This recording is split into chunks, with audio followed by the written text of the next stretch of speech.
এসআইআরের ডেডলাইনের আগেই শুনানি শেষ। আগামীকাল ছিল শেষ দিন শুনানির, আজকেই শেষ বলে ঘোষণা করল নির্বাচন কমিশন।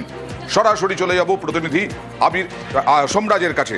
সোমরাজ, কিভাবে একদিন আগেই শেষ হলো, নির্বাচন কমিশন কি দাবি করছে?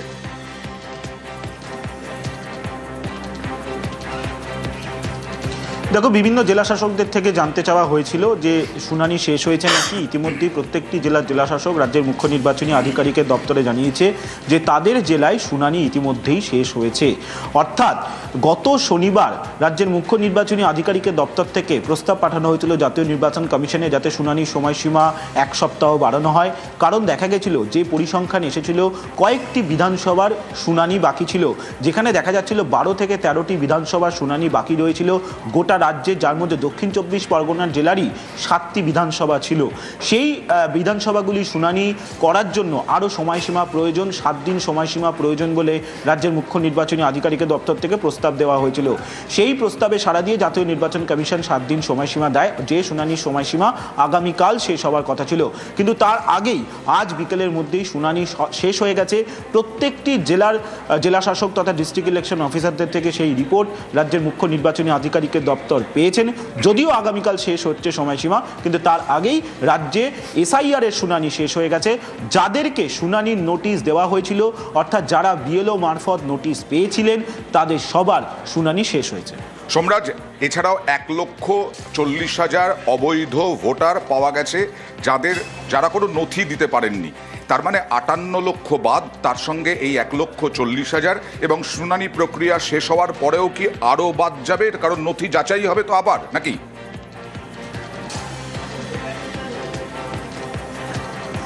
একদমই, দেখো, একদমই ঠিক বলেছো। 58 লক্ষ তো বাদ আগেই ছিল, তার সঙ্গে 1,40,000 সংখ্যাটা যোগ হলো। এই যে শুনানি প্রক্রিয়ায় যাদের 1,51,00,000 নোটিশ জেনারেট হয়েছে, যার মধ্যে দেখা যাচ্ছে 1,48,00,000-এরও বেশি শুনানি হয়েছে, যা শুনানি শেষ হয়েছে, তার মধ্যে থেকেই এই 1,40,000 নাম ইতিমধ্যেই বাদ দিয়ে দেওয়া হয়েছে, অর্থাৎ তাদেরকে রিজেক্ট করে দেওয়া হয়েছে। কেন রিজেক্ট করা হয়েছে? তারা নির্দিষ্ট ডকুমেন্ট দিতে পারেনি।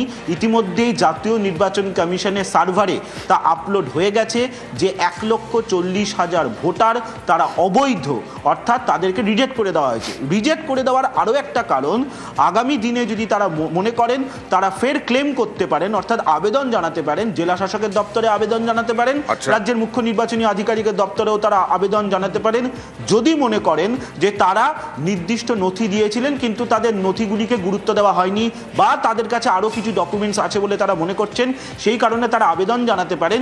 ইতিমধ্যেই যাদেরকে রিজেক্ট করে দেওয়া হয়েছে, অর্থাৎ এই 1,40,000 সংখ্যা, তাদের কাছে চিঠি যেতেও শুরু করেছে নির্বাচন কমিশনের তরফে যে কেন তাদেরকে বাতিল করা হলো। যেটা আমরা আগেই জানিয়েছিলাম যে ভোটারদের বাদ দেওয়া হবে, তারা কি কারণে বাদ পড়লেন তার নির্দিষ্ট কারণ জানিয়ে চিঠি দেওয়া হবে। সেই মোতাবেক চিঠি দেওয়ার প্রক্রিয়াও শুরু করা হয়ে গেছে। বেশ, একের পর এক আইনি ধাক্কা, তাই কি প্রশাসনিক চাপ সৃষ্টির চেষ্টা নির্বাচন কমিশনের? এবার হুঁশিয়ারি, 5 বছর সংরক্ষিত থাকবে এসআইআর এর নথি, 5 বছরের মধ্যে ব্যবস্থা নেওয়া হবে।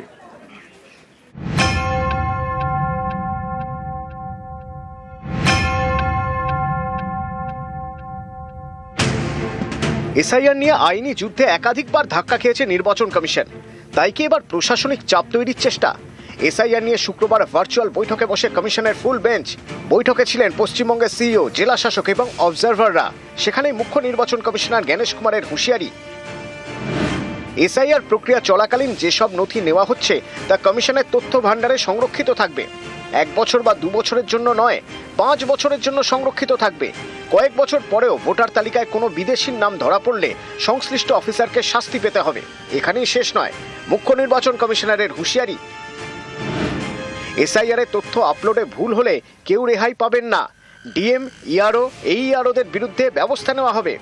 2 বছর বাদেও কমিশন পদক্ষেপ করতে পারবে। এদিন ভার্চুয়াল বৈঠকে মুখ্য নির্বাচন কমিশনার এও বলেন, অনেক জায়গা থেকে ভুল নথি আপলোড করা হচ্ছে।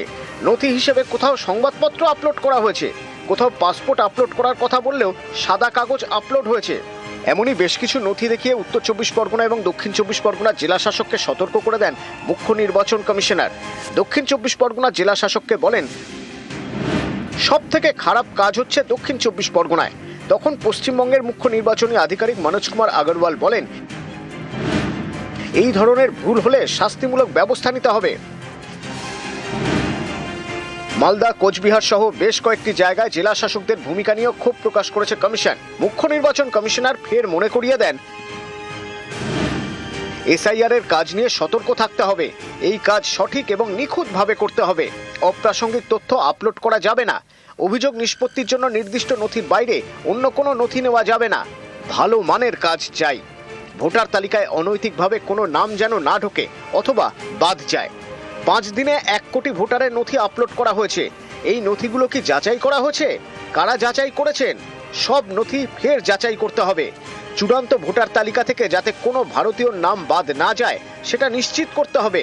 ভোটার তালিকায় কোনো বিদেশির নাম যাতে না থাকে সেটাও নিশ্চিত করতে হবে। এসআইআর প্রক্রিয়ায় একের পর এক ভুল নথি কেন আপলোড করা হচ্ছে তা নিয়ে কার্যত ক্ষোভ প্রকাশ করলেন দেশের মুখ্য নির্বাচন কমিশনার জ্ঞানেশ কুমার। তার সাথে এও বুঝিয়ে দিলেন, কোনো অফিসারই জাতীয় নির্বাচন কমিশনের হাত থেকে রেহাই পাবেন না যদি তিনি ভুল করে থাকেন। আজ না হোক 2 বছর বাদেও জাতীয় নির্বাচন কমিশন তার বিরুদ্ধে পদক্ষেপ করতে পারে। ক্যামেরায় সুমন বোসের সঙ্গে সোমরাজ বন্দ্যোপাধ্যায়, নিউজ 18 বাংলা, কলকাতা।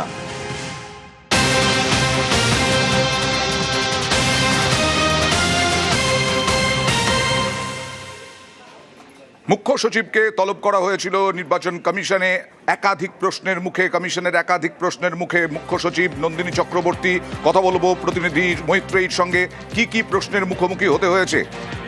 দেখো, এখনো পর্যন্ত আমরা সূত্রবার্তা যেটা জানতে পারছি যে রাজ্যের মুখ্য সচিবকে এই প্রশ্নের মুখে পড়তে হয়েছে যে গত বেশ কিছু দিন ধরে বেশ কিছু নির্দেশ কমিশনের সেটা অমান্য করা হয়েছে এবং সেই নির্দেশ যথাযথভাবে মানা হয়নি রাজ্যের তরফ থেকে। এবং সেই নির্দেশ কেন মানা হয়নি সেই প্রশ্নের মুখে আজকে মুখ্য সচিবকে পড়তে হয়েছে। মুখ্য সচিবের তরফ থেকে যদিও তার ব্যাখ্যা দেওয়ার চেষ্টা করা হয়েছিল, কিন্তু সে কথায় খুব একটা লাভ হয়নি বলেই কমিশন সূত্রে আমরা খবর পাচ্ছি। এবং একই সঙ্গে কিন্তু এই বিষয়টিও আবারও তাকে মনে করিয়ে দেওয়া হয়েছে যে আগামী মাসেই নির্বাচনের নির্ঘণ্ট ঘোষণা হয়ে যেতে পারে এবং তারপরে কমিশনের হাতেই গোটা অ্যাডমিনিস্ট্রেশন থাকবে। ফলে সেক্ষেত্রে দাঁড়িয়ে কমিশনের তরফ থেকে যে সমস্ত নির্দেশ আগামী দিনে দেওয়া হবে সেগুলো যেন পালন করা হয় সেই বার্তা কিন্তু তাকে দেওয়া হয়েছে। আজকে 3টের কিছু আগে 3:45 নাগাদ নন্দিনী চক্রবর্তী তিনি কমিশনের দপ্তরে পৌঁছান। 3টে থেকে বৈঠক শুরু হয়। কমিশনের ফুল বেঞ্চের সঙ্গে বৈঠক হয় এবং সেখানেই কমিশনের ফুল বেঞ্চের তরফ থেকে সামনে একাধিক প্রশ্নের মুখে পড়তে হয় রাজ্যের মুখ্য সচিব নন্দিনী চক্রবর্তীকে। তিনি প্রায় 40 থেকে 50 মিনিট বৈঠকে থাকেন এবং তারপর বৈঠক থেকে বেরিয়ে গিয়ে তিনি এখন সোজা কলকাতা ফিরছেন।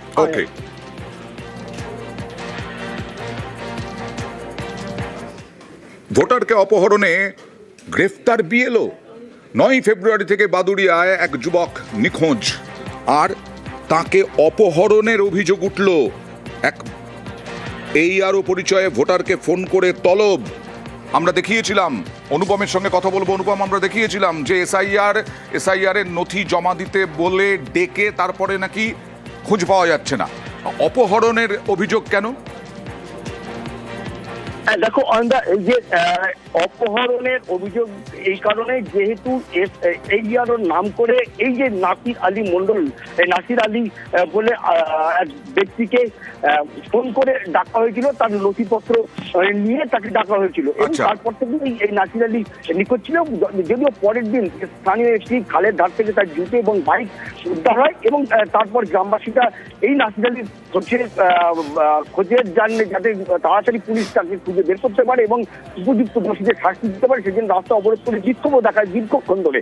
এবং এরপরে কিন্তু এসে স্থানীয় যেই 22 নম্বর ওয়ার্ডের 22 নম্বর বুথের যে বিএলও, সেই বিএলও রিজাউন হাসান মন্ডল সহ সাগর গায়েন বলে দুজনকে গ্রেপ্তার করেছে এবং তাদেরকে 10 দিনের পুলিশি হেফাজত নিয়ে আজকে এই মুহূর্তে মাদুরিয়া থানায় তাদেরকে আনা হয়েছে এবং তাদেরকে নিয়ে কিন্তু পুলিশ বেরোবে বিভিন্ন জায়গায় তল্লাশি করতে। এখন পুলিশের সন্দেহ যে তাকে বিশ্বাস করেছে নাকি তাকে মা খুন করে কোথাও গুম করে রেখেছে, পুরো বিষয়টি কিন্তু তদন্তের মধ্যে রয়েছে। কেন এদের দুজনের মধ্যে কোনো শত্রুতা ছিল? দেখো এইটা নিয়ে কিন্তু একটা বড় প্রশ্ন থেকে যাচ্ছে, তার কারণ পুলিশ সরাসরি কিছু তদন্তের স্বার্থে কিছু এখনো জানায়নি। তবে এই যে রিজওয়ান হাসান মন্ডল এবং সাগর গাইনকে নিয়ে রাতেই পুলিশ বেরোবে, যে ঘটনাস্থলে বাইকটাই পাওয়া গেছিল রাতেই ধৃত বিএলওকে নিয়ে ওই যুবকের খোঁজে বেরোবে পুলিশ। 3 দিন ধরে নিখোঁজ আমার কাকা, তাকে খুঁজে পাওয়া যাচ্ছে না। এসআইআর এর ফর্ম ভুল এই বলে তাকে ডেকে নিয়ে যাওয়া হয়েছিল। ফোন করছে 8:30টার দিকে, কাকার ফোনে সুইচ অফ।